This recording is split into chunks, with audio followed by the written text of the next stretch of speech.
Hey guys, Emily Muccianti here. Welcome back for video number 2 of our 5-part series, Supporting Paraeducators in Reading Intervention. This series is all about taking those 5 super important parts of reading intervention that we need to teach and teach well, and helping our paraeducators become confident and knowledgeable in those 5 areas so that they can go in and just rock this small group instruction. All right, so remember to like and subscribe so that you don't miss anything, and stick around because in about 2 seconds is the PowerPoint.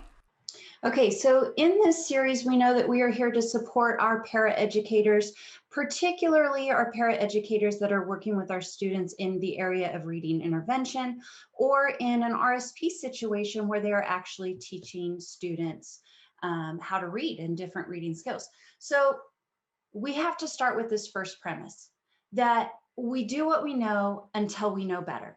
And that's okay. We're here to know better. I am truly a believer that once we have knowledge under our belt, our confidence goes up, our delivery improves, we understand why we're doing the instruction we're doing, we understand when something isn't going well, we understand what to focus on. And so it begins with this knowledge. And a para that is confident is empowered.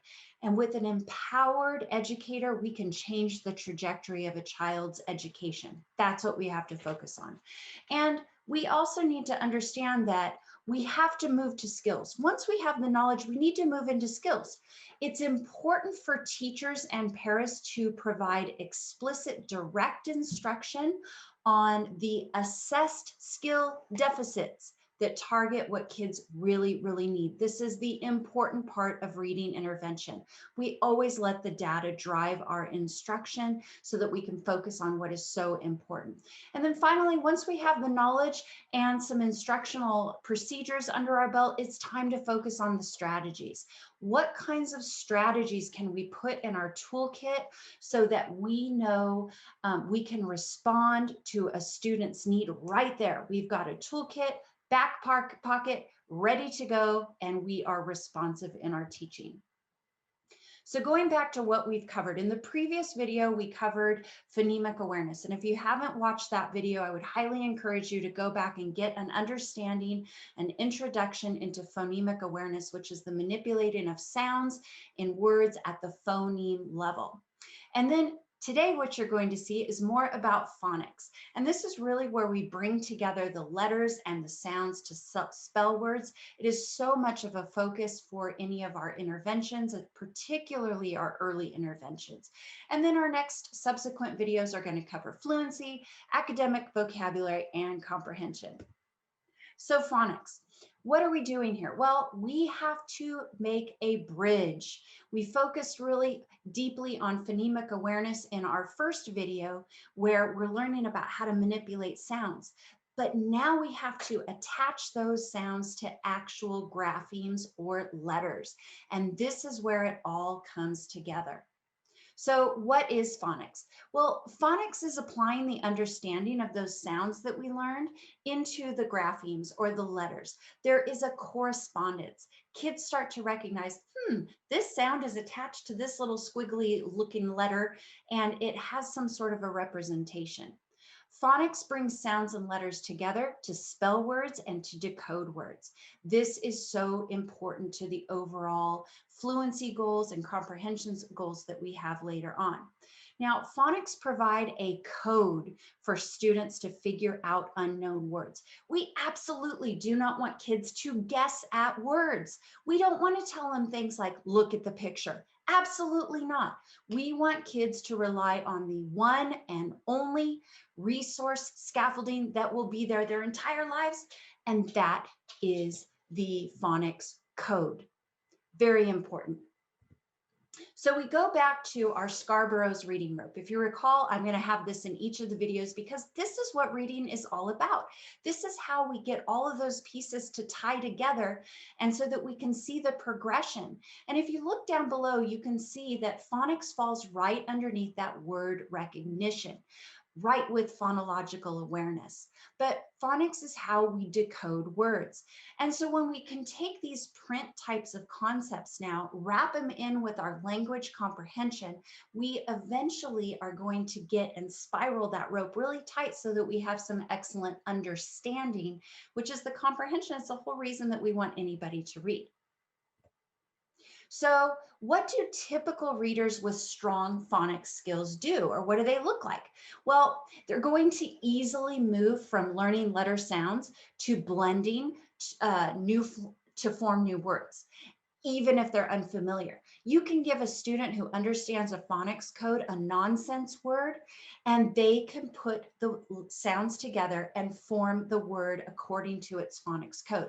That is exactly what we want. That is a skilled decoder right there. Good readers with phonics skills also can master new consonant and vowel patterns fairly smoothly with good instruction. All of this is always with good first instruction. And then they can read text effortlessly without much need to sound out words. And why is that? Well, because the speed at which they are decoding through phonics is so rapid that it's almost imperceptible. But that's what they're doing. They're going so quickly, it appears to be effortless. So let's contrast that to a struggling reader who is weak in phonics. What you're going to see, and these are probably the kids that you are working with yourself, they are laboriously sounding out words, many words, most words, like words that they should know, but they think, oh, that's the only strategy I have, so I'm going to sound everything out. They never seem to quite bring that bridge to blending. They probably have slow, choppy oral reading fluency and very poor spelling. This is so typical. This is why we want to take spelling inventories of our students, because we can see directly what the phonics knowledge is through their spelling patterns. And then we're also going to see these kids struggle with comprehension. And it's not because they may not be able to comprehend, it's because in order to comprehend, we have to decode the words. You have to be able to read the words in order to know what something is saying. And so kids might have comprehension issues, and it might be because of a phonics issue. So why do we focus on phonics, particularly in an intervention situation? And there's some things that I want to remind you of. First of all, low accuracy and a slow rate of oral reading fluency can indicate a decoding issue. It just is.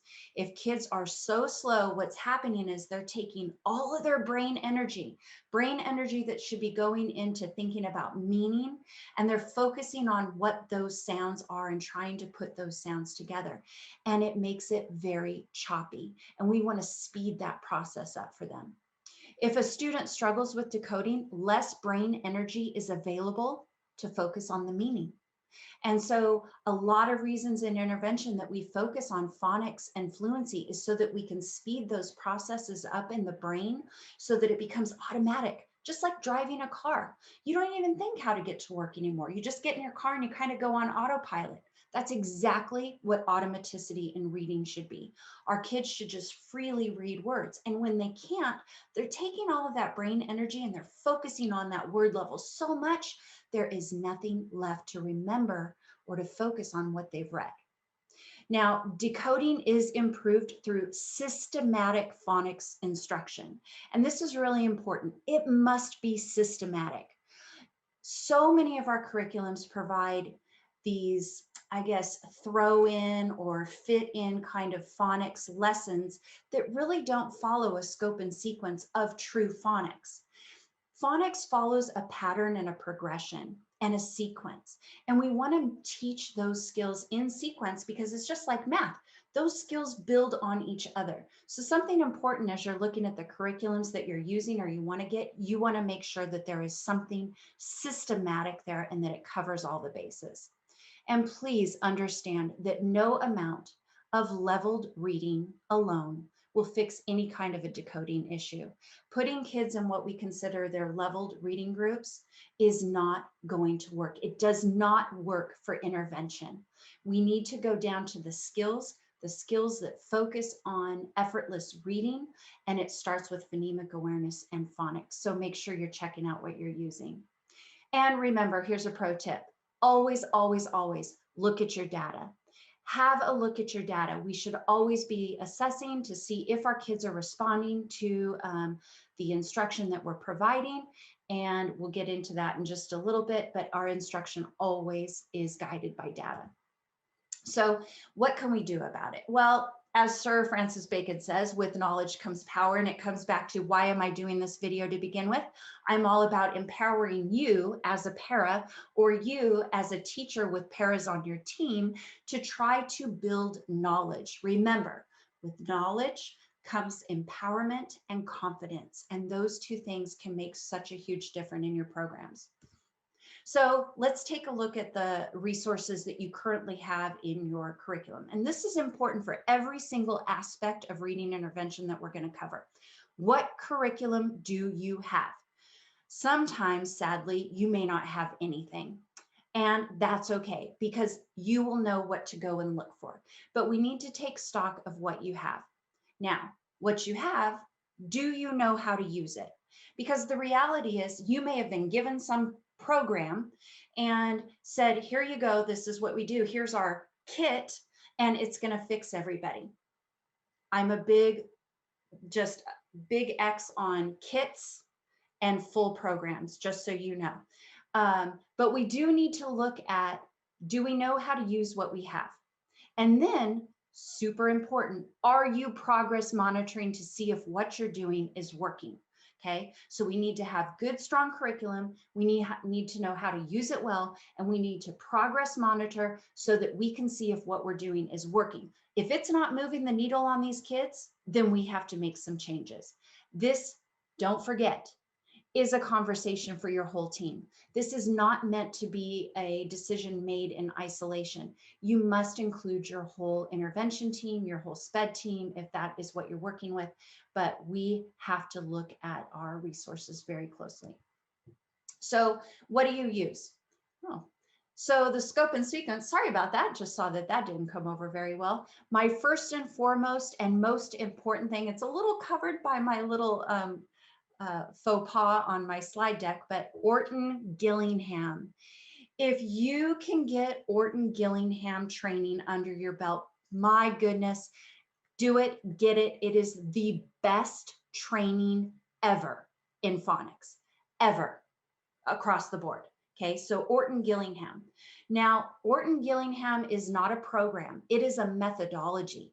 It is truly how do we teach phonics, what is phonics, what is root words and origins. It's so all-encompassing. It's amazing. I've gone through it twice because the first time just isn't enough. If you can get it, because that is probably the #1 best place to start with your intervention programs. That being said, there are a number of supplemental phonics programs out there, curriculum, that are Orton Gillingham based. They have some of the methodology in, and they do it in a way that it makes it very simple for a team, an intervention team, or a para to use as well. It's laid out very systematically and I guess naturally is what I want to say. Now, I have used something called Phonics for Reading. This is written by Anita Archer. Curriculum Associates is the publisher of it, and it comes in 3 different levels. And I really like this for my first graders, second graders, and third graders. We don't put kids in programs based on grade level. We put kids in programs based on skill deficit. So even though there are 3 levels, those do not necessarily align to grade level. So if you have any questions about that, type it in the comments. I'll be happy to help you with that. But it's a great beginning, getting our kids ready with some phonics, and it incorporates so much of that multisensory piece, which is Orton Gillingham, a lot of repetition and working to mastery. When we're dealing with phonics, we want our kids to work toward mastery because we need to make these skills just as natural and automatic as possible. And then I really like Explode the Code. It is an oldie but a goodie. It is also Orton Gillingham based. And this I particularly like for my kindergartners. Kinder and first grade, I like this a lot because there's very few reading pieces on a page, so it's not very overwhelming for kids. But again, it's multi-sensory, and I really like the progression of this. And then finally, for my upper graders, I would say 4th grade through high school even, is rewards. And rewards is a multisyllabic word decoding program that was also written by Anita Archer. It is published, I believe, by Sopris. So Phonics for Reading is kind of the precursor into rewards. And this is for your kids that they need to learn about chunking and prefixes and suffixes and roots. Rewards is a fantastic program for that, for your intervention programs. If decoding is the issue, these are all really great programs to start with. If you have some, great. You probably have others. There are many out there. These are ones that I have used in particular. I would love to hear what you're using if you love it. My biggest recommendation is that it is sequential and that preferably it is Orton Gillingham based. So now that you've kind of taken a look at what you're having, what curriculum you're using, you want to progress monitor. I will say this in every video because it is so important, that in order to know if your instruction is working within any skill that you are teaching, you must dedicate some time to progress monitoring. In my interventions, we always progress monitor every 3 weeks. Sometimes even sooner or more often for kids that are further behind. So for example, if I had an RSP student who had some really severe skill deficits, I might even progress monitor them once a week, because I need to watch for when that curriculum or that program stops working or continues to work. If it's working, you keep doing it. If it doesn't work, you've got to evaluate what changes you need to make. I always say 3 data points. So if you are progress monitoring and you get one little dip, that's no reason to panic. Okay, kids kind of do this little movement that way. But if you have 3 consistent data points and you're flattening out, you need to make a change. That's really important. Okay. Yeah, and so progress monitoring, I'm a big proponent of it. So I hope that you enjoyed this video. Again, if you don't know me because you missed me from the first one, I'm Emily Muccianti. I'm a reading specialist. I've been doing this for about 27 years, working with teams for about the last 15. And I know a few things about paras. One, they feel undervalued. Even though I know we value them, they feel undervalued. I know they are undertrained. And I also know that they hold the key to building your award-winning reading intervention program. So I hope if you're a para, you'll stick with me, spread the word. I hope you'll join our Facebook group at Paraeducators of Reading in Facebook. And you are welcome to join us there where the conversation continues. My email's at readingdiva06@gmail.com. And there's so much more to do. So I hope you'll come back. Remember to like and subscribe, friends, and have a wonderful day. Thanks. Bye for now.